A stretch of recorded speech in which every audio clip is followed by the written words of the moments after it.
बिस्मिल्लाहिर्रहमानिर्रहीम, अस्सलाम वालेकुम। नाजरीन, आप देख रहे हैं प्रोग्राम खबर क्या है और मैं हूं आपकी मेज़बान फरजाना सिद्दीक। नाजरीन, आज के प्रोग्राम में हम बात करेंगे कि क्या आप अपना ख्वाब पूरा करना चाहते हैं और अपना घर बनाना चाहते हैं। हुकूमत पाकिस्तान ने मेरा घर मेरा आशियाना स्कीम के तहत कम आमदनी वाले अफराद को 1 करोड़ रुपए तक कर्जा देने का ऐलान किया है। 20 साल की मुद्दत, पहले 10 साल सिर्फ 5% मार्कअप और 90% तक कर्ज की सहूलत।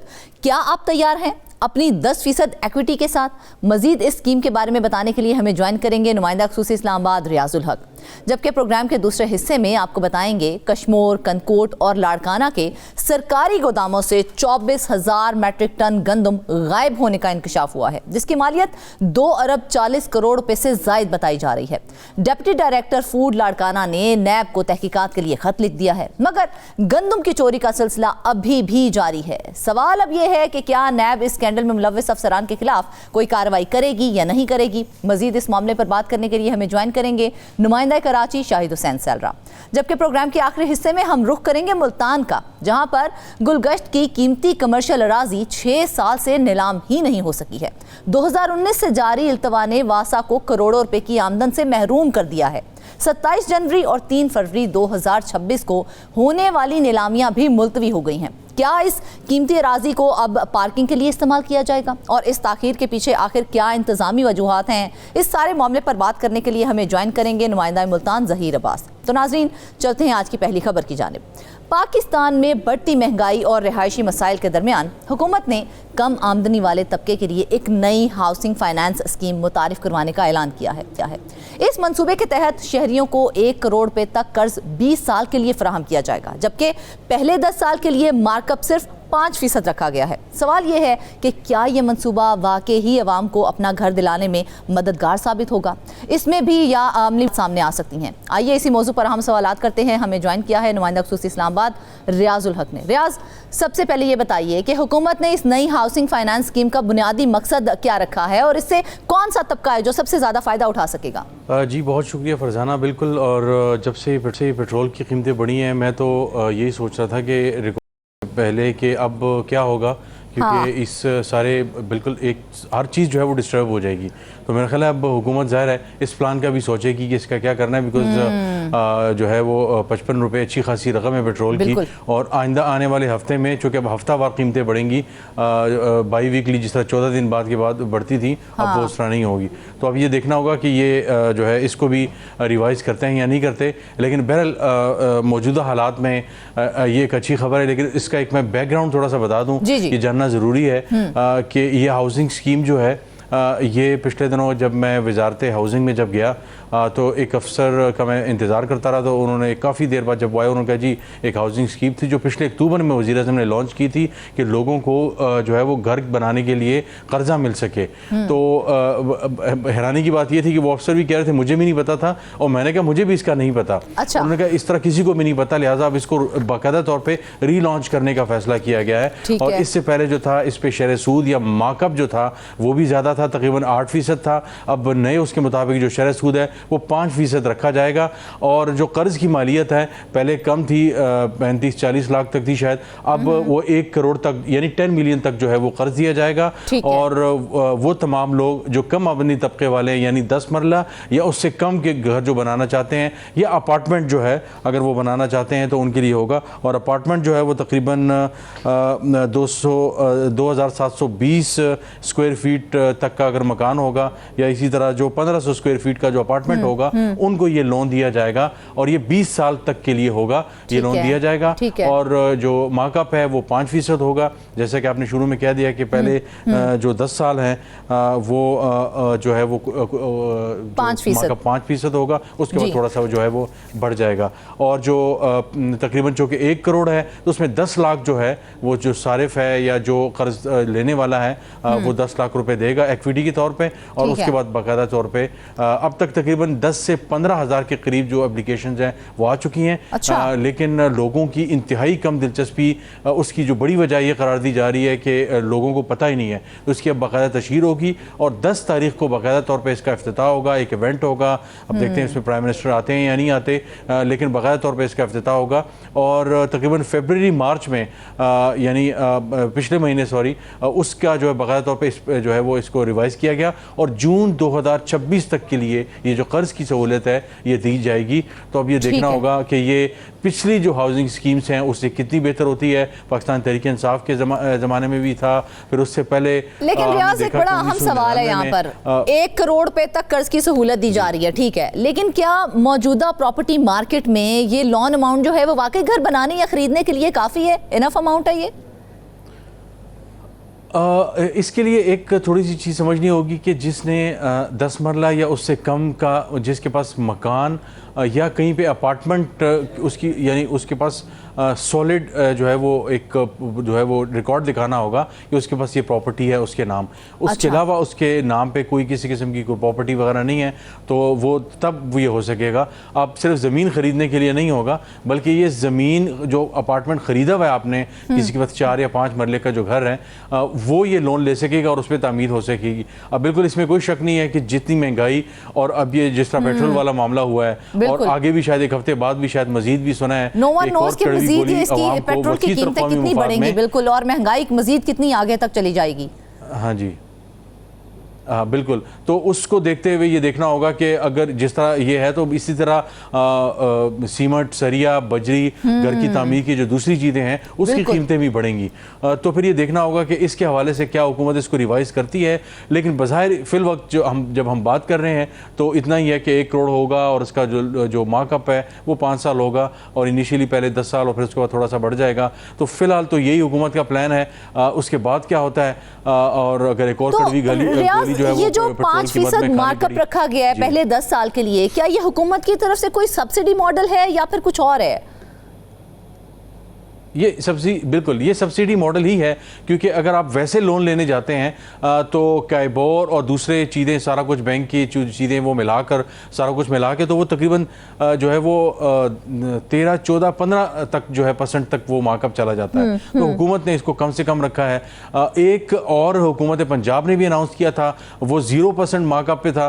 उसकी कोई ज़्यादा तशहीर में नज़र नहीं आई इस हवाले से कि लोगों ने लिया हो या दाएँ बाएँ लोगों ने उसमें जो है वो लोन लेने की कोशिश की हो। वो तकरीबन शायद 25 लाख रुपए तक था। अगेन आपके वाला सवाल बहुत अहम है कि क्या 25-30 लाख रुपए में, 50 लाख रुपए में क्या किसी घर की तामीर हो सकती है? ये एक बहुत बड़ा सवाल है, और मेरा ख्याल है कि जब ये इवेंट होगा तो हम ज़रूर जो वज़ीर हैं उनसे पूछेंगे, रियाज पीरज़ादा साहब से, कि क्या 1 करोड़ में 10 मरले के घर की, 8 मरले के घर की या 5 मरले के घर की तामीर मुमकिन है?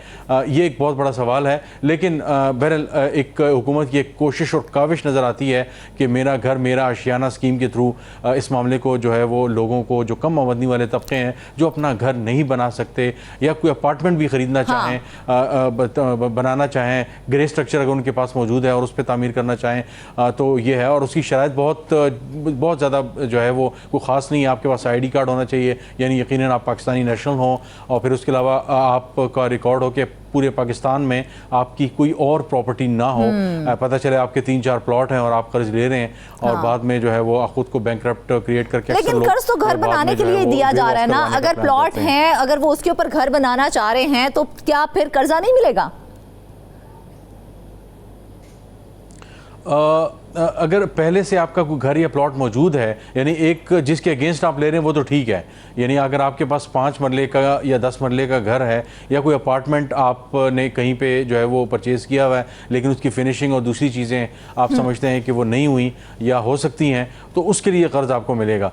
लेकिन अगर आपके 2 या 3 प्लॉट हैं तो फिर तो आप 2 बेच के उस पर तीसरा जो प्लॉट है उस पर तो वो घर तामीर कर सकते हैं। लिहाजा एक तकनीकी तौर पर यह किया गया है कि अगर आपके पास पहले से ज़मीन मौजूद है और वो एक ही ज़मीन जो है वो आपके नाम पे है, तो फिर उस जो है वो आप उस पे जो है वो मामलात आगे बढ़ा सकते हैं और अपने घर की तामीर कर सकते हैं। तो ये है एक इनिशियल, एक रफ सा प्लान।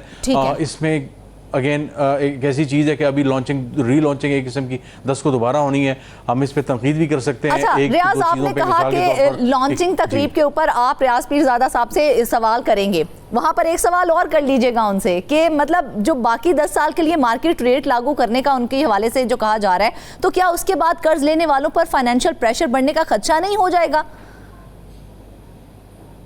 देखें, ये बढ़ेगा और स्पेशली इस वक्त जो रीजनल सिचुएशन की वजह से जो हमारी इकॉनमी पे जो प्रेशर आ रहा है, हम पेट्रोल डीजल की चीज़ें देख रहे हैं, उससे सिर्फ पेट्रोल डीजल तो नहीं बढ़ेगा, सिर्फ बाइक का पेट्रोल या गाड़ी का पेट्रोल या डीजल तो नहीं बढ़ेगा, बल्कि खाने पीने की अशिया, जो तामीराती सामान है, वो चाहे टाइल्स हो जाए, मार्बल्स हो जाए, बिजली का सामान, सैनिटरी का सामान, हर चीज़ जो है उस पर असर पड़ेगा, क्योंकि फ्रेट पे जो है असर पड़ेगा। डीजल पे चलती है सारी ट्रांसपोर्ट और सारी चीज़ें, कराची से या मुख्तलिफ जगहों से अगर चीन से भी आती हैं या दूसरे जगहों से आती हैं, तो उसकी जो है वो फ्रेट की कीमत जब बढ़ेगी, तो इसी तरह सीमेंट और जिस तरह मैंने कहा कि सरिया और दूसरी चीज़ों की कीमतें बढ़ेंगी, तो ये चीज़ जो है एक चैलेंज तो होगा।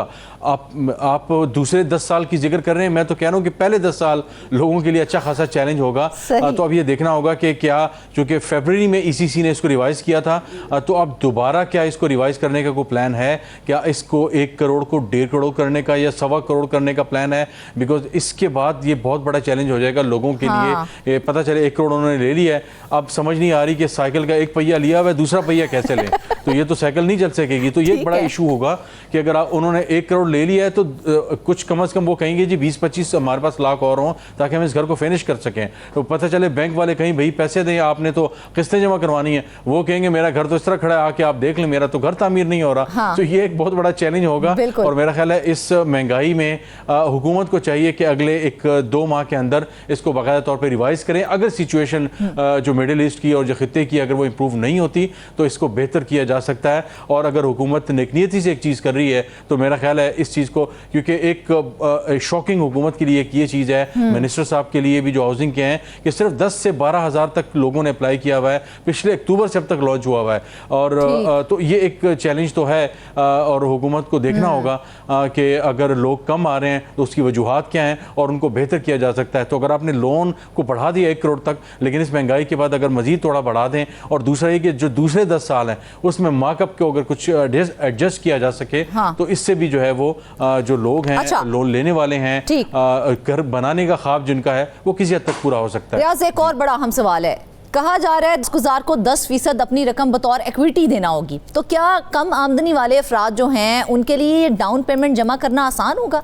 इसमें कोई शक नहीं है कि 10 लाख आजकल के ज़माने में अच्छी खासी रकम है।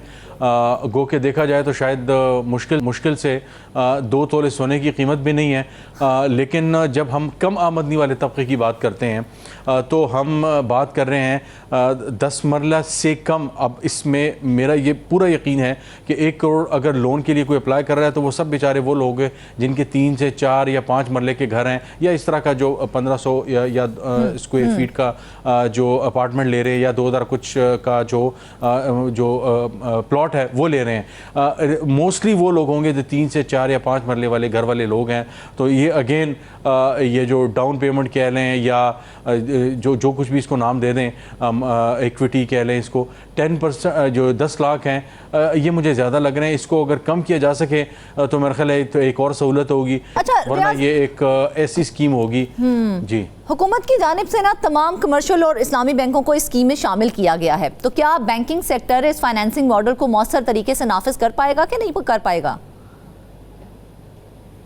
देखें, इस सारे पूरी दुनिया में जो है वो मॉर्गेज का जो मॉडल होता है, आप बैंक के साथ बाकायदा कॉन्ट्रैक्ट करते हैं, फिर उसके बाद इसी तरह 20 से 30 साल के लिए एक घर होता है, वो आप फाइनल कर लेते हैं, और वो घर आप जो है वो बनाया मोस्टली, और कुछ जगहों पे तामीर का, लेकिन वो ज़रा चैलेंजिंग होता है, लेकिन बनाया घर होता है, वो लोग जो है वो विजिट करते हैं बैंक के लोग। एक पूरा प्रोसेस होता है, उसके बाद 30 साल के लिए, 40 साल के लिए, 20 साल के लिए आपको वो घर मिल जाता है, और आप माहाना उसकी जो अक़सात देते हैं। हैं और बड़ी बड़ी नॉमिनल किस्म की उसकी डाउन पेमेंट होती है, उसके बाद आपको घर मिल जाता है। पाकिस्तान में ये एक बहुत बड़ा चैलेंज होता है कि बैंक जो हैं वो आपको घर बनाने के लिए और इस तरह की चीज़ों के लिए आपको लोन नहीं देते। और पाकिस्तान में ज़ाहिर है एक जो कि मुआशी तौर पे अंडर डेवलपमेंट कंट्री कह लें, इस हवाले से एक बड़ा चैलेंज होता है कि वहाँ पे लोग अक्सर घर की तामीर और चीज़ें शुरू कर दी तो घर फिर मुकम्मल नहीं हो पाता, फिर बैंक चक्कर लगाता रहता है, वो बदमाशों को हायर करते हैं, वो ज़बरदस्ती की कोशिश करते हैं, वो कहते हैं भाई हमारा घर मुकम्मल नहीं हुआ, हमारे पास तो पैसे नहीं, हम आपको कैसे दें। आपने जो बात की बड़ा अहम सवाल है कि क्या ये जो सारा मामला है बैंक ये कर सकेंगे। बैंकों को जब एक अगेन जब बैंकों को सारा कुछ मिलता है तो फिर बैंक गारंटीज होती हैं, सारा कुछ होता है, तो हुकूमत ये गारंटी दे रही है कि जनाब आप इन ये बैंक है, मतलब काफ़ी दर्जन भर से ज़्यादा बैंक्स हैं, उन बैंकों को एक किस्म की हुकूमत गारंटी देती है कि हम आपको जो है वो इतने पैसे जो है वो दे देंगे, आप इसके अगेंस्ट लोगों को कर्जा दे दें। तो अब जब एक गारंटी एक स्टेट दे रही है, एक रियासत दे रही है, तो फिर जो है वो बैंक ज़ाहिर है ख़ुद से जो है वो चीज़ें इनिशिएट करना शुरू कर देता है, क्योंकि उनको लगता है कि अगर ये लोग पैसे नहीं दे रहे और हम हुकूमत से कह सकते हैं कि जनाब हमने 10,000 लोगों को 6,000 लोगों को लोन दिया था, इतने लोगों ने अभी तक हमें माहाना एक साथ जमा नहीं करवाई, तो इसके अगेंस्ट पे जो है वो स्टेट बैंक ऑफ पाकिस्तान या जो भी बैंकिंग सेक्टर के हवाले से तो एक बड़ा मौसर प्लान है, अच्छी बात है, लेकिन इस मंसूबे के तहत 10 मरला तक घर और 1500 स्क्वायर फुट अपार्टमेंट के लिए फाइनेंसिंग की जाएगी, तो क्या इससे अर्बन हाउसिंग डिमांड पूरी हो सकेगी?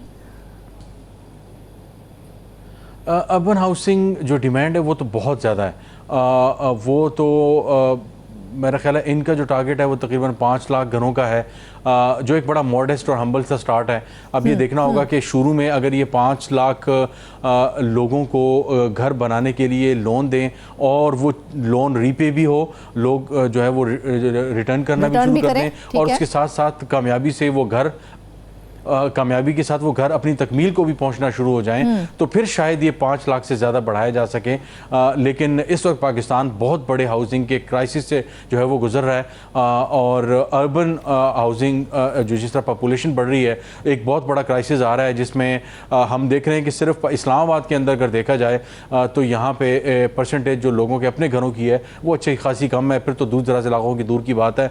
यहाँ पे सरकारी घरों के लिए जो लोगों ने अप्लाई किया हुआ है 20 से 25 हज़ार लोग जो है वो इंतज़ार कर रहे हैं कि उनको सरकारी घर मिल जाए। तो एक अपना घर जो है दायरा एक ख्वाब होता है, अक्सर लोग जिंदगियां अपनी जो है इस ख्वाब में गुजार देते हैं, और जो पेंशन उनको मिलती है जो है उसके लिए जो सब कुछ दाव पे लगा देते हैं। तो ये एक बहुत बड़ा चैलेंज होगा हुकूमत के लिए कि इसको हम्बली मॉडेस्टली आगे बढ़ाएं और लोगों के लिए मुश्किलात कम करें। लेकिन प्लान बहुत अच्छा बनाया गया है हुकूमत की जानिब से। रियाज, ये बताइए कि प्रोसेसिंग फीस और कबल अज़ वक्त अदायगी पर कहा जा रहा है कि जुर्माना नहीं होगा, इसका ऐलान किया गया है, तो क्या ये इक़दाम वाकई अवाम के लिए कॉस्ट रिलीफ फराहम करेंगे?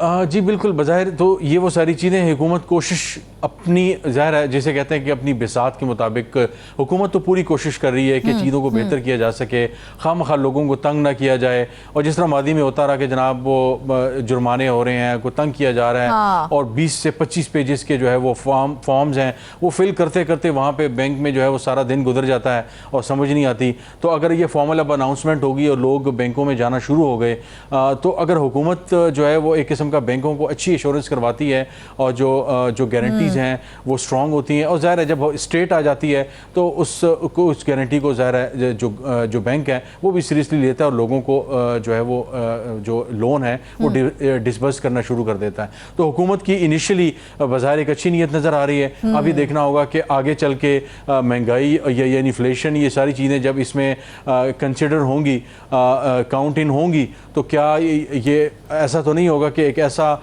इनकम्प्लीट जो है अनफुलफिल्ड ड्रीम बन जाएगा कि हुकूमत अपने जो किटी में से चीज़ें भी नहीं दे पाएगी और जिन्होंने अपने घर बना लिए हैं वो नामुकम्मल कहीं पे खुदा न खास्ता रह जाएंगे। तो अभी देखना होगा कि इसको मुस्तकिल इस पर चेक रखना होगा और इसको मुसलसल फॉलोअप करना होगा, बैंकों के साथ भी लोगों के साथ फॉलोअप लेना होगा, मुसलसल आवाम के साथ राब्ते में रहना होगा, जिन लोगों ने लोन लिए हैं उनके साथ राब्ते में रहे, बाकायदा तौर पर एक जो है वो एक टोल फ्री नंबर लाइन हो जहाँ पे लोगों के साथ राब्ते में हो कि भाई आपको क्या मुश्किलात आ रही हैं, बैंकों में क्या इश्यूज़ आ रहे हैं, कहीं प्रोसेसिंग में इश्यूज़ आ रहे हैं। तो ये सारी चीज़ें जो है वो मुसलसल राब्ते में जब आप रहते हैं। अच्छा रियाज, आपने बात की थी कि अर्बन हाउसिंग डिमांड जो है वो बहुत ज़्यादा है। सबसे अहम सवाल, शॉर्ट आंसर दीजिएगा, क्या ये स्कीम मुल्क में हाउसिंग बहरान के हल के लिए एक मुस्तकिल या लॉन्ग टर्म हाउसिंग पॉलिसी साबित होगी, या फिर हम कहें कि ये वक्ती रिलीफ है? देखें, एक स्टार्ट है तो हम इसे एक अच्छा इनिशिएटिव ज़रूर कह सकते हैं। इसका हमेशा किसी भी काम का, किसी भी प्रोजेक्ट का जो है वो स्टार्ट तो बड़ा शाइनी और फैंसी हो सकता है, लेकिन असल चीज़ ये होता है कि जब चूँकि इसमें पब्लिक भी स्पेशली इन्वॉल्व है तो, और कम आमदनी वाले तबके इसमें इन्वॉल्व है, तो जो ये स्टार्ट होगा, लोग जब इसको लेना शुरू करेंगे, लोग तामीर शुरू करेंगे, तो फिर ये देखना होगा कि ये कितना देर पा है, कितना लोगों के लिए बेहतरीन होगा, मसरफ होगा, और क्या हुकूमत के लिए एक ऐसी चीज हो कि आने वाले उम्मीद हमेशा रखनी चाहिए। नाज़रीन देखें, तो अपना घर हर पाकिस्तानी का ख्वाब होता है, और हुकूमत की ये नई स्कीम इसी ख्वाब को हकीकत में बदलने की एक कोशिश है। अब देखना यह है कि अमली तौर पर यह मंसूबा किस हद तक कामयाब, और क्या वाकई ही कम आमदनी वाले शहरी इससे फायदा उठाकर अपने घर के मालिक बन भी पाते हैं या नहीं, ये आने वाला वक्त ही बताएगा। वापस आएंगे ब्रेक के बाद। वेलकम बैक नाजरीन, आपको बताएं कि सुबह सिंध के इजला, कश्मोर, कंदकोट और लाड़काना के सरकारी गोदामों से मुबैना तौर पर 24,000 मेट्रिक टन गंदम गायब होने का इंकशाफ हुआ है। ज़राए के मुताबिक इस गंदम की मालियत 2 अरब 40 करोड़ रुपए से जायद बनती है। मामला उस वक्त मजीद संगीन हो गया जब डिप्टी डायरेक्टर फूड ने तहकीकात के लिए खत नेशनल अकाउंटेबिलिटी ब्यूरो को इरसाल कर दिया। आखिर ये बड़ा वीट स्टोरेज स्कैंडल कैसे सामने आया और इसका जिम्मेदार कौन है? आइए इसी पर अहम सवालात करते हैं। मौजूद हैं नुमाइंदा कराची शाहिद हुसैन सेलरा। शाहिद, सबसे पहले ये बताइएगा कि ये जो सरकारी गोदामों से 24,000 मेट्रिक टन गंदम गायब हुई है, ये वीट स्टोरेज स्कैंडल सामने कैसे आया है? ये बुनियादी तौर पर एक डायरेक्टर हैं फूड लाड़काना के, उन्होंने खत लिखा था नैब को, और उसमें उन्होंने इंकशाफात किए थे जिसमें उन्होंने निशानदेही की कि जो कश्मीर और कंदकोट ज़िले के फूड गोदाम है वहाँ से गंदम चोरी हुई, और मजबूरी तौर पर उनके मुताबिक 24,000 मेट्रिक टन गंदम जो है वहाँ से गायब हुई है। और उन्होंने नैब से जो है वो दरख्वास्त की है कि इस मामले की तहकीकात करें, जिसमें उन्होंने कहा कि 18 दिसंबर 2025 को वो deputy director food Larkana regional जो है वो तैनात हुए थे। उसके बाद उन्होंने मुख्तलिफ गोदामों के विज़िट किए, और वहाँ पर जब उन्होंने जाके देखा मुख्तलिफ गोदामों का दौरा करने के बाद, तो 24,000 मेट्रिक टन गंदम जो थी गायब थी। उन्होंने कहा कि मुतल्लिका हुकाम को आगाह किया, और सरकारी जो गोदाम है कि वहाँ से गंदम की जो चोरी है उसका सिलसिला जारी है, लेकिन उसके बावजूद कोई कार्रवाई नहीं की गई। इससे पहले नैब सखर ने 2023 में भी लाड़काना और 2025 में जो है उन्होंने सरकारी जो गोदाम है उनका विज़िट किया था, और उसके बाद उन्होंने कहा कि ज़िला जो वार हैं, यानी कि मुख्तलिफ जगहों पर जो गंदम की जो स्कैंडल है वो सामने आ रहे हैं, लेकिन कार्रवाई हो नहीं रही। अब जो हमारे ज़राए हैं उन्होंने इस बात की तस्दीक की है कि 3 जो इंचार्ज हैं मुमकिन तौर पर, और 3 जो इंचार्ज हैं जिनकी निगरानी थी PRC जो है वो कंदकोट और उसके अलावा कश्मीर, उनके खिलाफ तहकीकात के लिए नैब को लिखा गया, लेकिन अब तक यानी कि इस वक्त तक नैब ने कोई कार्रवाई नहीं की, उस खत का भी जवाब नहीं दिया। लेकिन जो महकमा फूड है लाड़काना रीजनल का और इस डिवीजन का, उन्होंने जो है वो पहले शो काज नोटिस जारी किया था। उस शो का नोटिस जारी करने के बाद 3 जो अफसरान जिनके नाम बताए जाते हैं, एक तो ये है कि फूड इंस्पेक्टर हैं, इसके अलावा assistant director food controller Kashmir हैं, और इसके अलावा फूड इंस्पेक्टर जो है वो PRC कश्मीर जो है उनको जो साबिक हैं वो भी, तो उनको भी जो है शोकाज नोटिस जारी किए गए। इनके खिलाफ जो है कि इन शोकाज नोटिस में जो गंदम आपके गोदामों से चोरी हुई है उसका जवाब दिया जाए, उसमें वो तसल्ली बख्श नहीं था। अब दोबारा से जो है वो इनको 7 दिन का टाइम दिया गया था कि आप जो है वो शोकाज नोटिस जो पहले दिया गया था उसका जो है वो तसल्ली बख्श जवाब नहीं दिया गया, तो लिहाजा जो है वो तसल्ली बख्श जवाब दें ताकि आपके खिलाफ जो मजीद कार्रवाई है वो क्यों ना की जाए। अच्छा शाहिद, ये भी कहा जा रहा है कि डिप्टी डायरेक्टर की जानिब से मुख्तलिफ मराकज़ का अचानक से दौरा किया गया था, तो क्या जब वो दौरा किया गया था वहां पर रिकॉर्ड मैनेजमेंट सिस्टम में भी बड़ी बेज़ाब्तियां वगैरह सामने आई थी? जी बिल्कुल, जो असल रिकॉर्ड है उससे हटकर जो है वो गंदम वहाँ पाई गई, क्योंकि नए अफसर की जब तैनाती होती है तो वो मुख्तलिफ जो फूड गोदाम है वहाँ जाकर विज़िट करते हैं। तो उस विज़िट के दौरान जो उनको निशानदेही हुई, जो पॉइंट आउट हुई चीज़ कि 24,000 मेट्रिक टन गंदम जो है वो गायब है, और वो जो असल गोदाम में होनी चाहिए थी वो गंदम नहीं है। तो इस पर जो है वो महकमा खुराक ने जो है वो 3 अफसरान पर मुश्तमिल एक तहकीकाती कमेटी बना दी है ताकि इस मामले का जायज़ा लिया जाए। लेकिन नैब हुकाम की जानिब से या एंटी करप्शन की जानिब से इतनी बड़े पैमाने पर करप्शन बदउनवानी के जो शवाहिद आने के बावजूद अब तक कोई कार्रवाई नहीं की गई और ना ही कोई नया मुकदमा दर्ज किया गया है। इससे पहले भी आपको याद होगा तकरीबन 2 से 3 महीने पहले भी कुछ घोटकी के गोदामों में इसी तरह की गंदम स्कैंडल सामने आया था। उस वक्त भी इस इलाके में भी और दूसरी जगहों पर भी जो नैब हुकाम ने कार्रवाई की थी, लेकिन वहाँ कार्रवाई के बाद कुछ निकला नहीं। वो इसलिए कि नैब ने एक रिपोर्ट जारी की, चूँकि ये इल्ज़ाम भी आयद होता है कि जिन लोगों ने करप्शन के खिलाफ कार्रवाई करनी है मुबैना तौर पर या मुमकिन तौर पर वो खुद करप्शन में मुलविस हो जाएं, तो फिर इदारों का तो हाल इसी तरह ही होता है कि मज़ीद करप्शन हो जाती है, उसकी रोकथाम नहीं हो पाती। अगर करप्शन के खिलाफ किसी इदारे ने तहकीकात करनी है, रोकथाम करनी है, तो वो खुद करप्ट ना हो, तभी जो है वो करप्शन की रोकथाम मुमकिन हो सकेगी। तो बताया गया मुझे ज़राए की तरफ से कि नैब ने जो हज़ारों गंदम की बोरियाँ जो वो चोरी हो गई थी, जिसमें 70 से 1 लाख के करीब बोरियाँ थी, मुख्तलिफ गोदामों से चोरी हो गई थी, तो नैब ने अपनी रिपोर्ट में लिखा कि वहाँ से 18,000 बोरियाँ चोरी हुई हैं, जो कि नैब की तहकीकाती दायरा इख्तियार है उसमें नहीं आती, तो लिहाजा नैब उसमें कार्रवाई कर नहीं सकता। तो वो कार्रवाई अगर जारी रहती तो शायद मजीद बोरियाँ जो है चोरी ना होती और मजीद जो गोदाम है वो बच जाते, लेकिन ये है कि वो कार्रवाई नहीं हुई। उसके बाद फिर अब जो शवाहिद सामने आ रहे हैं वो तादाद पहले की निस्बत कई गुना ज़्यादा बढ़ चुकी है। और ये गंदम जो शवाहिद अब तक सामने आए हैं और जो गंदम की बोरियां चोरी हुई हैं, उसमें गंदम की मालियत तकरीबन 2 अरब 40 करोड़ रुपए बनती है शाहिद। मतलब ये तो बहुत बड़ा फाइनेंशियल लॉस है। इस नुकसान की जिम्मेदारी किस पर आयद होती है फिर?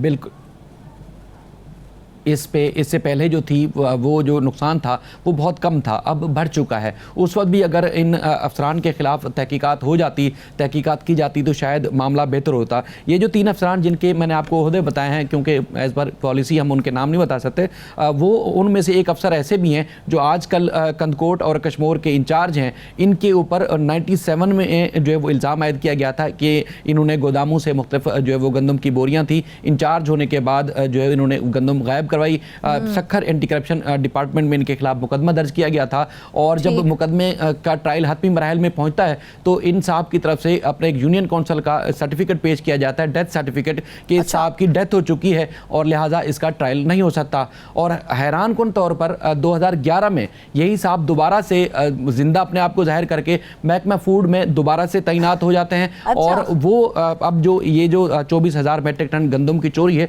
उसमें फिर से मुलविस पाए जाते हैं। तो आप ये एक हेरा फेरी देखिए कि किस तरह अरूज पर है कि एक अफसर जिसके खिलाफ पहले गंदम चोरी की इंक्वायरी थी, मुकदमा दर्ज हुआ और उसके बाद फिर ट्रायल के दौरान एक डेथ सर्टिफिकेट पेश किया गया है कि ये अफसर मर चुके हैं। अब दोबारा से जो है वो अफसर जिंदा होते हैं 2011 में और 2025 में जो है वो ये इनके स्कैंडल सामने आते हैं कि इतनी बड़ी तादाद में गंदम चोरी में मुलविस पाए गए हैं। दोबारा से गंदम चोरी अब बड़ा केस था, तो वो डेथ सर्टिफिकेट वेरीफाई करवाना बनता था ना? बिल्कुल बनता था। ये जिम्मेदारी तो तकरीबन इन्हीं इदारों की बनती है। उसमें जो हमें सोर्सेज ने बताया कि महकमा फूड जो है उन्होंने इस मामले को सीरियस लिया है। अब दोबारा से चूंकि ये मामला हाईलाइट भी हो गया है कि यही अफसर पहले भी मुलविस रहे और अपने आप को मुर्दा जाहिर करके डेथ सर्टिफिकेट पेश किया गया कि ताकि इस सज़ा से बच जाएँ और ट्रायल मजीद ना हो सके। वो अभी भी सखर एंटी करप्शन कोर्ट में मुकदमा पेंडिंग है और उस पर चूँकि डेथ होने के बाद मुलजिम की ट्रायल मुकम्मल नहीं हो सका, लेकिन यही अफसर दोबारा से करप्शन में पाए जाते हैं। तो अब जो है वो इनको भी शो काज नोटिस जारी किया गया है कि आपके खिलाफ जो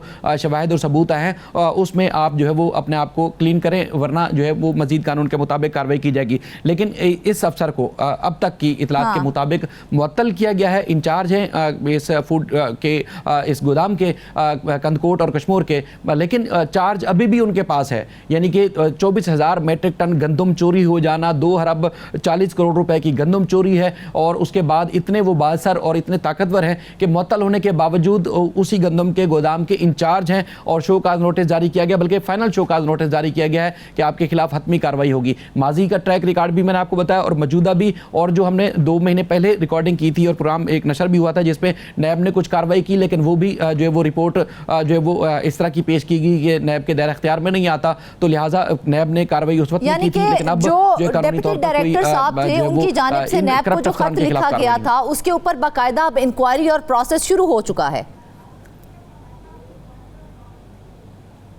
इनसाइड यानी कि जो इंटरनल कार्रवाई है महकमा फूड डिपार्टमेंट की, वहाँ पर कार्रवाई तो शुरू की गई है कि बड़े पैमाने पर गंदम चोरी की गई और मुख्तलिफ गोदामों के छापे मारे गए, अचानक छापे मारे गए थे, तो वो मैनेज नहीं कर सके। लेकिन ये कि चूँकि करप्शन बदउनवानी की जो तहकीकात है वो महकमा फूड या इंटरनल डिपार्टमेंट कार्रवाई नहीं हो सकती, वो जो करप्शन के खिलाफ कार्रवाई करने वाले इदारे हैं वो कार्रवाई कर सकते हैं, जैसे FIA कर सकता है, एंटी करप्शन कर सकता है या नैब हुकाम कर सकता है। अब नैब का जो दायरा इख्तियार है वो आपके सामने है, लेकिन ये कि एंटी करप्शन अगर इनके खिलाफ कार्रवाई करता और माजी में जो इनके खिलाफ मुकदमा दर्ज थे जिसमें इन्होंने अपने आप को मुर्दा जाहिर किया था कि ये मर चुके हैं, तो वो अगर ये दोबारा से केस खुलते हैं तो यकीनन इनके खिलाफ जो है वो सज़ा हो सकती है। लेकिन ये बताया गया है कि इतनी बड़ी पैमाने पर जो गंदम थी वो यहाँ एक सब्सिडाइज तरीके से सिंध हुकूमत की तरफ से आवाम को दी जाती, आटा सस्ता मिलता, गंदम सस्ती मिलती, लोगों की भलाई हो सकती थी। लेकिन करप्ट और इस तरह के जो राशि अफसरान हैं उनकी वजह से गंदम जो है वो दूसरे सूबों को मुंतकिल की जाती है,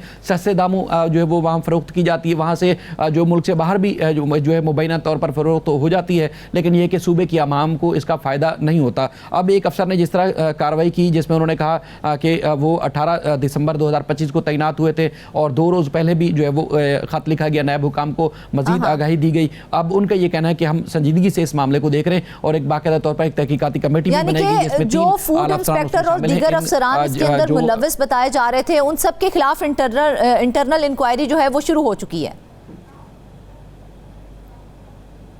बिल्कुल इंटरनल इंक्वायरी शुरू हो चुकी है, लेकिन जो गंदम की रोकथाम का सिलसिला है उसको जो है वो कंट्रोल नहीं किया जा सका है मुअत्तल होने के बावजूद। लेकिन शायद गंदम बहुत बड़े पैमाने पर चोरी हो रही है, कोई थोड़ी बहुत बोरियां तो है नहीं, तो गंदम चोरी का ये मामला क्या कहेंगे हम? क्या सिर्फ चंद अफराद तक ही महदूद है या फिर इसके पीछे बाकायदा बड़ा ऑर्गेनाइज्ड नेटवर्क मौजूद है जो ये सारा काम कर रहा है और इतने ऑर्गेनाइज्ड तरीके से इतनी ज्यादा बड़ी तादाद में गंदम चोरी की जा रही है? देखिए, अगर वो बासर ना होते तो मुर्दा होने के बाद दोबारा से ज़िंदा होकर ओहदे पर बहाल ना होते, और अगर वो बासर ना होते तो नैब की कार्रवाई जब हुई थी और प्रोग्राम के बाद ही मुझे वहाँ के सोर्सेज ने बताया कि नैब ने तहकीकात के लिए हलचल हुई थी, उसके बाद जो वो कार्रवाई की थी, लेकिन उसके बाद फिर मामला जूं का तूं रहा क्योंकि वो बहुत ज़्यादा बासर है और वो जोड़ तोड़ के माहिर भी हैं, और जब अरबों रुपए की करप्शन होती है तो वहाँ लाखों हज़ारों रुपए बहा भी दिए जाएँ अपने आप को बचाने के लिए, तो वो उनके लिए महंगा सौदा नहीं होता बल्कि एक सस्ता सौदा होता है, क्योंकि उन्हीं जो डिपार्टमेंट के उसी जगह पर वो तैनात रहते हैं और जो चोरियों का सिलसिला वो जारी रहता है। तो इस तरह जो आज तक इस वक्त तक वो सिलसिला है वो जारी है, तो यकीनन जो है वो ना सिर्फ सूबे की आवाम के लिए बल्कि एक हुकूमत के लिए भी एक सवालिया निशान है कि करप्ट और राशि अफसरान जिनके ऊपर इल्ज़ामात हैं और उनके अपने डिपार्टमेंट के जो अफसरान हैं वो ख़त लिख रहे हैं, लेकिन उसके बावजूद ना सिर्फ उनको ओहदे से हटाने के लिए नाकाम है बल्कि अगर तहकीकाती कमेटी बनाई जाती है जिस तरह माजी में वो बच निकले तो हो सकता है आगे भी वो बच निकले। तो हुकूमत सिंध को इस मामले में पूरे नेटवर्क को बेनकाब करना बहुत जरूरी हो गया है, क्योंकि इतनी बड़ी चोरी जो है ना वो सिर्फ फर्द वाहिद नहीं कर सकता है। शायद मुझे ये बताइए कि मामला जब खुल के सामने आया, जब मुतल्लिका हुकाम को इस हवाले से आगाह किया गया, तो उसके बावजूद भी हमने देखा कि चोरी फिर भी होती रही, चोरी का सिलसिला जारी रहा, तो मतलब हम इसको क्या कहेंगे? ये तो लिटरली एडमिनिस्ट्रेटिव फेलियर है वहां का। यकीनन चूँकि वो जिस तरह के खतूत लिखे गए डिप्टी डायरेक्टर फूड लाड़काना की तरफ से, तो इससे तो लगता है कि एक फूड इंस्पेक्टर उनसे ज़्यादा ताकतवर है, असिस्टेंट डायरेक्टर उनसे ज़्यादा ताकतवर है, और इसी तरह लगता है कि जो दीगर जो फूड इंस्पेक्टर हैं वो ज़्यादा ताकतवर हैं कि क्योंकि कम ग्रेड के अफसरान वो आज भी लगे हुए हैं जिनके ऊपर इल्ज़ामात हैं, और जो इनकी निगरानी करने वाला अफसर है वो बेबस है। बज़ाहिर तो यही लगता है कि वरना जिस तरह के इल्ज़ामात हैं और बड़ी पैमाने पर जब गंदम की चोरी हुई है तो उनको ओहदों से हटाया जाता है, उनके खिलाफ कार्रवाई की जाती है, दर्ज होते, लेकिन अभी तक ये खतूत का सिलसिला तो जारी है, तहकीकाती कमेटियां तो बनाई जा रही हैं, लेकिन उनको ओहदों से नहीं हटाया गया। मुअत्तल होने के बावजूद वो आज भी अगर उस कश्मीर और कंदकोट के जो गोदाम है गंदम के वहाँ पर तैनात हैं, तो जो गंदम की चोरी का सिलसिला वो रुका नहीं है। हमारे जो वहाँ पर मौजूद सोर्सेस हैं वो बताते हैं कि ये सिलसिला आज भी जारी है, लेकिन सबसे पहले जो उनको चाहिए था कि इन 3 अफसरान जिनके ऊपर इल्ज़ामात हैं, एक फूड इंस्पेक्टर हैं, इसके अलावा फूड इंस्पेक्टर के साथ साथ जो है वो कंट्रोलर हैं, हैं फूड कंट्रोलर, इनको जो है वो अगर कार्रवाई की जाती, ओहदों से हटाया जाता तो मजीद भी कार्रवाई बच सकती थी और जो लूटी हुई रकम है वो भी वापस आ सकती थी। लेकिन ये है कि वो इतने ताकतवर हैं कि उनके अपने डिपार्टमेंट के अफसरान, जो कि आला अफसरान है, वो भी इनके खिलाफ कार्रवाई के लिए जो है वो कमेटियां तो तश्कील दे रहे हैं, लेकिन इनको अब तक तो शायद क्या वजह है कि ये जो रेगुलेटरी लीकेजेस हैं इनको दूर क्यों नहीं किया जा रहा? हमने देखा है कि नैब सक्कर की जानिब से 2023 और 25 में गोदामों के दौरे किए गए थे, उसके बावजूद ये लीकेजेस सामने आ रही हैं। 2025 को गुजरे कोई ज्यादा अरसा नहीं हुआ, सिर्फ 2 महीने हुए हैं। देखिए, कुछ कहते हैं कि वहाँ के जो सोर्सेस हैं वो कहते हैं कि मुबैना तौर पर इन सारी चीज़ों को मैनेज कर लिया जाता है। जैसे 2023 और 25 का आपने बताया कि नैब ने जो है वो उन गंदम की चोरी की रोकथाम के लिए वहाँ की गोदामों का जायज़ा लिया, तो उन्होंने जो अपनी रिपोर्ट लिखी उस रिपोर्ट के मुताबिक गंदम की जो चोरी की जो मजमूई बोरियाँ थी वो 18,000 थी, लेकिन जो हमारे सोर्सेज बताते हैं उस पर भी 70,000 से ज़ायद जो बोरियाँ थी वो चोरी हो गई थी। तो जो रिपोर्ट मुरतब की गई उस हिसाब से वो नैब के दायरे इख्तियार में नहीं आता, तो इसलिए नैब ने कार्रवाई नहीं की। ये आप बदनीति कह सकते हैं, आप जो है वो जानबूझ के भी कह सकते हैं, या ये भी कह सकते हैं कि किस तरीके से उनको हो सकता है मैनेज किया गया हो। तो ये जो एक क्लीन तरीके से अगर नैब भी इस मामले में अपना मौक़िफ़ सामने रखता तो खुल के सामने आ सकती थी चीज़ कि वो अफसरान ताकतवर हैं या हमारे जो इदारे हैं वो ज़्यादा बेबस हैं, इन अफसरान के खिलाफ वो कार्रवाई नहीं कर सकते। क्योंकि एक तो ये कि सूबाई अगर एंटी करप्शन के महकमे हैं वो कार्रवाई करते हैं तो लोग ये शक का इजहार करते हैं कि जी वो मैनेज हो जाते हैं, तो फिर एफआईए और नैब कार्रवाई करता है। एक शॉर्ट आंसर आपकी तरफ से मुझे चाहिए क्योंकि सवाल बड़ा अहम है। मुझे ये बताइए, हुकूमत इस बड़े स्कैंडल के बाद गंदम के सरकारी ज़खायर जो हैं उनको महफूज बनाने के लिए कौन सा नया मॉनिटरिंग सिस्टम मुतारिफ करवाने जा रही है? फिर फिल वक्त तो नाकामी नज़र आती है, क्योंकि पहले लांडी और कुरंगी जो कराची के इलाके हैं यहाँ से बड़े स्कैंडल सामने आए थे। उसके बाद कश्मीर, कंदकोट, घोटकी, लाड़काना डिवीज़न में भी इसी तरह के स्कैंडल सामने आ रहे हैं। अगर हुकूमत को कार्रवाइयाँ करनी होती सीरियस अंदाज में तो यकीनन जो है वो कराची की गोदामों से गंदम चोरी होने के सिलसिला जो है वो उसके बाद आगे रुक जाता, आगे मजीद कार्रवाई नहीं होती, क्योंकि जो गोदाम थे वो फुल थे, इसलिए 2025 में कोई ख़रीदारी ही नहीं की गई। तो 2026 का नया सीज़न आ चुका है, तो अभी इतनी बड़े पैमाने पर गंदम चोरी हो चुकी है, तो हुकूमत अगर संजीदगी से एक्शन लेती तो ये जो सिलसिला रुक भी जाता और मजीद जो जब बिल्कुल जरूरत इसी अमर की है संजीदगी से एक्शन लिया जाए। नाजरीन, गंदम जैसी बुनियादी ग़िज़ाई शय के सरकारी ज़खायर में अरबों रुपए की मुबैना चोरी न सिर्फ इंतजामी नाकामी है बल्कि अवामी मुफाद पर भी बहुत बड़ा सवालिया निशान है। अब देखना यह है कि तहकीकात कहाँ तक पहुँचती हैं, जिम्मेदारान को कब कटहरे में लाया जाता है और क्या मुस्तकबिल में ऐसे स्कैंडल्स रोकने के लिए मौसर इकदाम किए भी जाते हैं या नहीं। वापस आएंगे एक ब्रेक के बाद। वेलकम बैक नाजरीन। आपको बताएं कि मुल्तान के इलाके गुलगश्त में वासा की कीमती कमर्शियल अराजी गुज़िश्ता 6 बरस से नीलामी की मुंतज़िर है। 4 कनाल 6 मरले का ये प्लॉट करोड़ों रुपए माहाना आमदन का जरिया बन सकता था, मगर बार बार नीलामी मुलतवी होने से इदारा मुबैना तौर पर अरबों नहीं तो करोड़ों रुपए का रेवेन्यू लॉस का शिकार ज़रूर हुआ है। आखिर इस ताखीर के पीछे असल वजूहात क्या हैं? आइए इसी मौजू पर हम सवालात करते हैं। हमें ज्वाइन किया है नुमाइंदा मुल्तान ज़हीर अब्बास ने। ज़हीर, मतलब आखिर क्या वजह कि 2019 से अब तक इस कीमती कमर्शियल प्लॉट की ऑक्शन पर जो उसका जो प्रोसेस है उसको मुकम्मल ही नहीं किया जा सका है? जी शुक्रिया फरजाना। पहले तो वासा हुकाम की जानब से बहाना ये बनाया जाता था कि अदालत में मामला है, हुक्म इम्तनाई जो है वो पहले जिस फूड कंपनी को इन्होंने लीज पर दी हुई थी ये अरादी, उनकी तरफ से अदालत से रजू किया गया था, मगर 2019 में हुक्म इम्तनाई ख़त्म हो गया था। उसके बाद से 6 साल हो चुके हैं। 6 साल के दौरान वासा की ये जो कीमती अरादी है जिसका रेवेन्यू अगर मार्केट वैल्यू के हिसाब से बात की जाए तो माहाना 1 करोड़ रुपया जो है इन्हें वहाँ से रेवेन्यू आ सकता है, मगर 6 साल से ये जो वासा की अरादी है इसको नीलाम ही नहीं किया जा सका। अब इसका अगर कंपैरिजन करें वासा की अपनी अरादी से तो गुलशन मार्केट जो है वो गुलगश्त ब्रांड रोड से कदरे कम मार्केट वैल्यू का हामिल इलाका है। वहाँ पर वासा का 3 कनाल का कमर्शियल प्लाट था जो इसी साल 76 लाख माहाना पर जो है वो नीलाम हुआ है। अब अगर उसके मुकाबले में इसको देखें तो इसकी अरादी भी ज़्यादा है और मार्केट वैल्यू भी इस जगह की ज़्यादा है, मगर उसके बावजूद ये प्लाट जो है अभी तक इसको नीलाम नहीं किया जा सका। अगर इसको लीज पर दिया जाता तो माहाना बुनियादों पर 1 करोड़, जबकि सालाना बुनियादों पर जो है वो 12 करोड़ रुपए जो है वो आमदन आ सकती थी। अगर पिछले 6 सालों का हिसाब लगाया जाए तो आप खुद ही अंदाजा करें तो कमो बेश ये 50 से 60 करोड़ रुपए का अब तक वासा को जो है वो नुकसान हो चुका है इसकी नीलामी ना करने से। अब इसकी जो इस दफा नीलामी थी वो 27 जनवरी को थी और उसमें 10 फर्म जो है उन्होंने जो है वो CDR भी जमा करवा दी थी, मगर ऐन मौका पर जो है वासा इंतजामिया की जानब से इंतजामी वजूहात को जवाब बनाकर नीलामी का अमल जो है वो रोक दिया गया। उसके बाद 3 फरवरी की तारीख दी गई, बावजूद दोबारा नीलामी सारा कुछ करा के और नीलामी के लिए फर्म्स की जानब से CDRs भी जमा करवा दिए गए, उसके बावजूद भी उसे पोस्टपोन कर दिया गया। जी, अब इसमें ज़राए के मुताबिक मामला कुछ इस तरह से है कि ये जो गुलगश्त का ब्रांड रोड है, आपको याद होगा कि हमने गुज़श्ता किसी प्रोग्राम में यहाँ पर जो गैर कानूनी कमर्शियल इमारतें हैं उनकी निशानदेही की थी, जिस पर 54 जो गैर कानूनी इमारतें हैं उनको फाटा की जानब से सील भी किया गया था। अब जो गैर कानूनी इमारतें हैं उनकी वजह से यहाँ पर पार्किंग के बड़े मसाइल हैं और बताया यही जा रहा है कि इस जो वासा की ये अराजी है, ये 4 कनाल 6 मरले, यहाँ पर पार्किंग प्लाजा जो है वो बनाने की तजवीज़ जो है वो ज़ेरे गौर है, जिसकी वजह से इसकी नीलामी जो है वो नहीं की गई। अब वासा इंतजामिया की जानब से तो इंतजामी वजूहात जो है वो बयान की जा रही है नीलामी ना होने की, मगर ज़राए के मुताबिक इसकी जो सबसे बड़ी वजह है वो यही है कि वहाँ जो गुलगश्त ब्रांड रोड है वहाँ पर जो पार्किंग के मसाइल हैं उनको दूर करने के लिए पार्किंग प्लाजा जो है उसकी तामीर जो है वो मुजवजा तौर पर वो ज़ेरे गौर है, जिसकी वजह से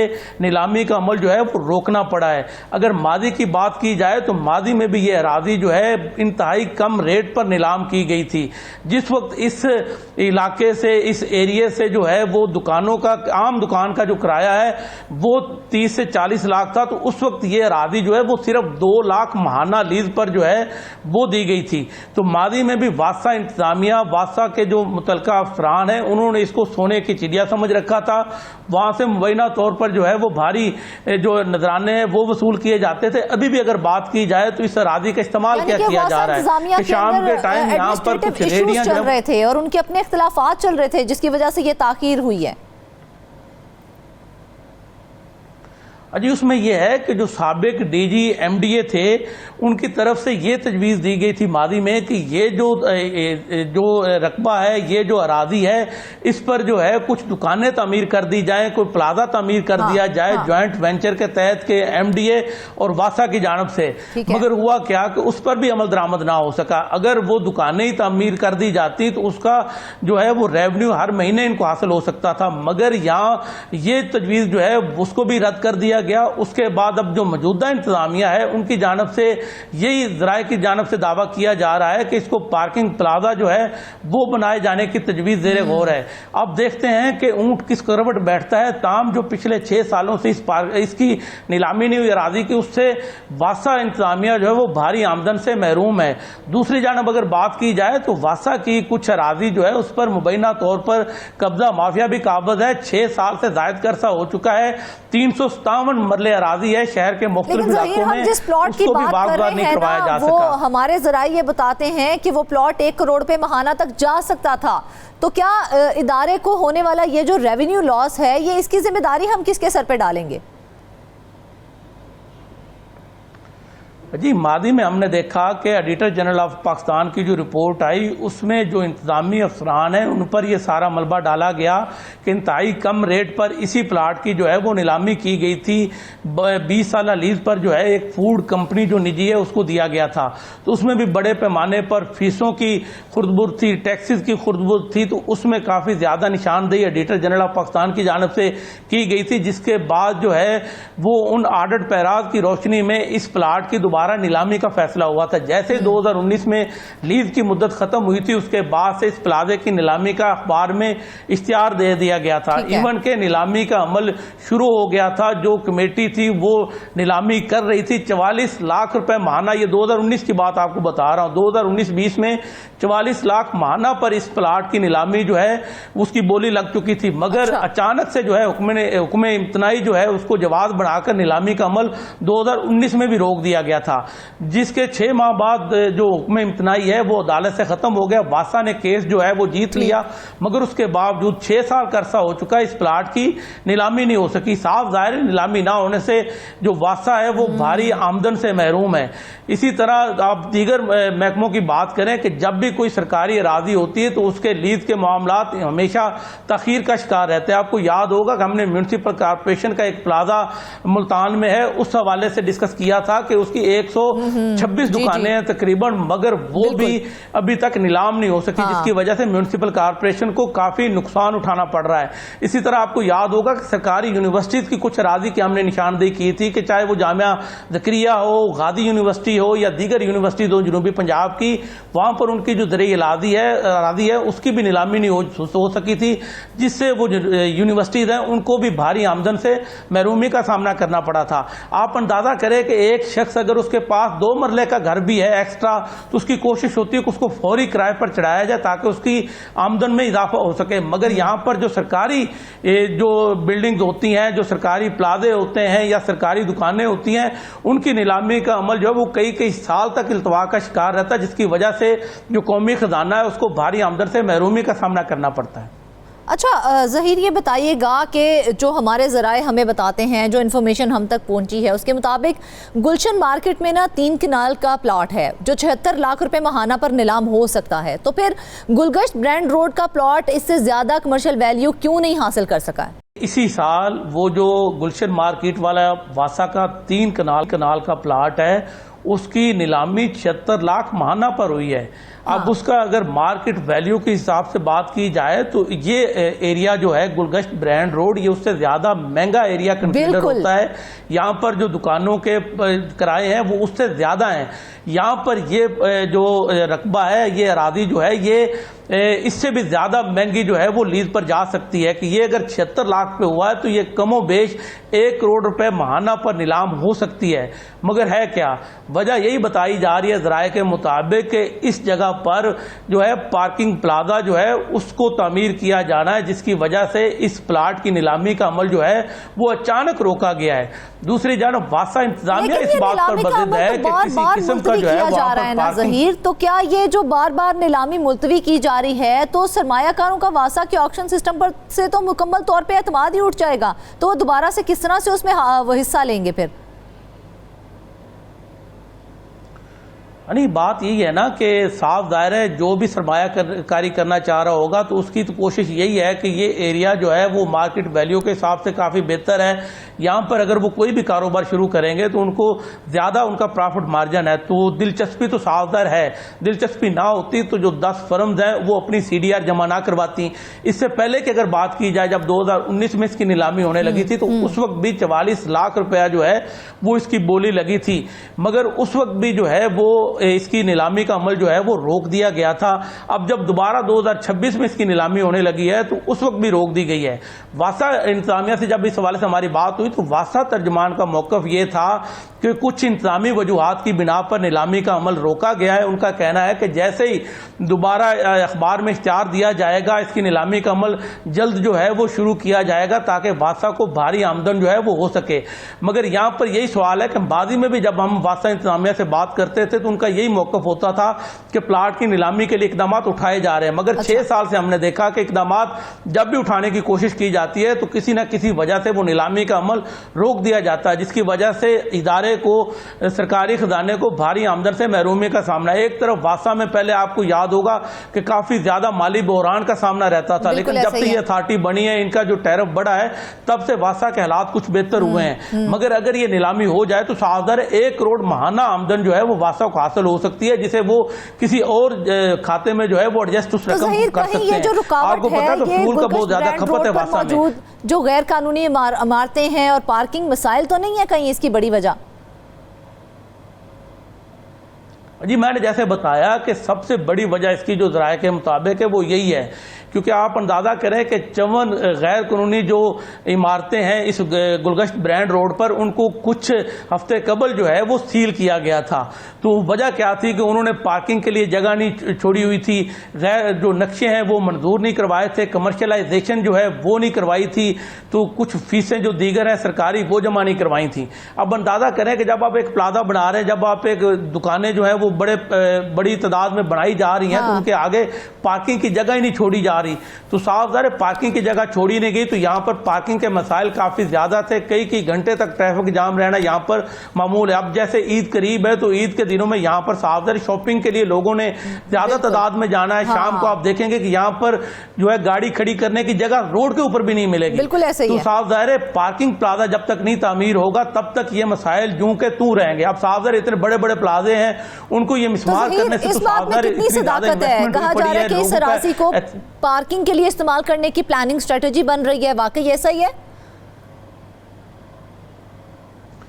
जी लगता यही है, इंतजामिया की जानिब से दबे लफ्जों में यही बार बार कहा जा रहा है कि पार्किंग के मसाइल हल करने के लिए पार्किंग प्लाजा जो है उसकी तामीर नागुज़ीर है। साफ ज़ाहिर इंतजामिया जब ये मौक़िफ़ दे रही है तो इसका मतलब है कि किसी न किसी जगह पे तो उन्होंने पार्किंग प्लाजा बनाना ही है। तो इस रोड पर जो सरकारी राजी की अगर बात की जाए तो वासा की सरकारी राजी है कि इनके अपने दफातर हैं, साथ ही ये जो 4 कनाल 6 मरले का प्लाट है ये खाली पड़ा हुआ है। तो साफ ज़ाहिर यहाँ पर पार्किंग प्लाजा जो है उसके लिए मुनासिब जगह हो सकती है। साफ ज़ाहिर अगर पार्किंग प्लाजा भी बनाया जाएगा तो उसका भी रेवेन्यू कहीं ना कहीं वासा इंतजामिया को जरूर मिलेगा, लेकिन इस राजी का इस्तेमाल जो होना है वो जरूरी है ताकि कहीं ना कहीं कोई सरकारी जो इदारा है वासा उसको कोई ना कोई फायदा जो हासिल हो सके, ना कि पिछले 6 साल की तरह दोबारा से ये जो है वो नीलामी ना हो और इसी तरह इनको आमदन से महरूमी का सामना करना। ज़हीर, रेवेन्यू लॉस तो हुआ है, इसमें तो कोई शक नहीं है। 6 साल का अरसा गुजर गया है, तकरीबन 50 करोड़ रुपए का रेवेन्यू लॉस हुआ है, तो इसके ऊपर क्या किसी भी किस्म की अकाउंटेबिलिटी या इंक्वायरी हुई है? जी इंक्वायरी वाली बात तो आप भूल जाए ना, अगर इंक्वायरी उन्होंने कोई इस तरह की करनी होती तो माजी में जब ऑडिटर जनरल ऑफ पाकिस्तान की जानब से ऑडिट पैराज बनाए गए उसमें ये एतराज़ लगाए गए कि फीसों में खुर्द-बुर्द है, उसमें टैक्सेस का खुर्द-बुर्द, इसी प्लाजे इसी जो रकबा है वासा का इसी प्लाट की हम बात कर रहे हैं, तो उसमें काफ़ी ज़्यादा जो है वो एतराज़ात उठाए गए थे। उसमें इसकी कम रेट पर जो लीज हुई थी, नीलामी हुई थी, उस पर भी संगीन एतराज़ात उठाए गए थे, मगर उसके बावजूद वासा की जानब से जिम्मेदारों का ना तयन किया गया, ना किसी के खिलाफ कोई कार्रवाई की गई। अब क्या किया गया कि किया यही गया कि उसको दोबारा जो है वो नीलामी के लिए इश्तिहार दे दिया गया। जब इश्तिहार दे दिया गया, नीलामी का अमल शुरू हो गया, 10 फरमद ने CDR जमा करवा दी, तो अचानक से जो है वो नीलामी का अमल रोक दिया गया। तो मादी में भी इसी तरह की प्रैक्टिस की गई जिससे कौमी खजाने को भारी आमदन से महरूमी का सामना करना पड़ा। अब दोबारा से वही प्रैक्टिस जो है वो दोहराई जा रही है। अब चूंकि वासा इंतजामिया को इस हवाले से पता चल चुका है, मामला सामने आ चुका है, तो वासा इंतजामिया कब इस ज़मीन की शफाफ पब्लिक ऑक्शन करवाएगी ताकि इदारे और शहर के लिए ज़्यादा से ज़्यादा आमदन जो है उसको जनरेट किया जा सके? जी ज़राए के मुताबिक तो वासा इंतज़ामिया भी इसी बात की मुंतज़र है कि उन्हें ज़िला इंतज़ामिया की जानब से या डिवीजनल इंतज़ामिया की जानब से कोई हदायत जारी की जाए कि उन्हें पता तो चले कि यहाँ पर वाकई पार्किंग प्लाजा बनना है या नहीं बनना। अगर उन्हें कहीं से इंस्ट्रक्शन आ जाएगी कि यहाँ पर पार्किंग प्लाजा बनना है तो वासा इंतज़ामिया साफ ज़ाहिर है उसकी दोबारा नीलामी के लिए इख्तियार नहीं देगी, क्योंकि पता होगा कि यहाँ पर पार्किंग प्लाजा बनना है, पार्किंग प्लाजे से ही वासा को उनके हिस्से का जो रेवेन्यू है वो मिल जाया करेगा। अगर उन्हें जिला इंतजामिया या डिवीजनल इंतजामिया की तरफ से कहा गया कि यहाँ पर पार्किंग प्लाजा जो है वो तामीर नहीं किया जाएगा तो उस सूरत में वासा जो है वो दोबारा से अखबार में इश्तिहार जारी करेगा और उस जो ये प्लाट है उसकी नीलामी का अमल जो है दोबारा से शुरू किया जाएगा। ठीक है नाज़रीन, देखा जाए सरकारी इदारों की अराजी अगर बरसों तक गैर इस्तेमाल शुदा रहे तो उसका नुकसान सिर्फ इदारे को नहीं बल्कि शहर की तरक्की को भी होता है। अब देखना यह है कि वासा इंतजामिया इस मामले को कब संजीदगी से हल करती है और मुल्तान के अवाम को इस कीमती असासे से हकीकी फ़ायदा कब मिलता है। इसके साथ ही आज के प्रोग्राम से बस इतना ही। ढेर सारी दुआओं में याद रखिएगा। इजाज़त दीजिए। अल्लाह हाफ़िज़।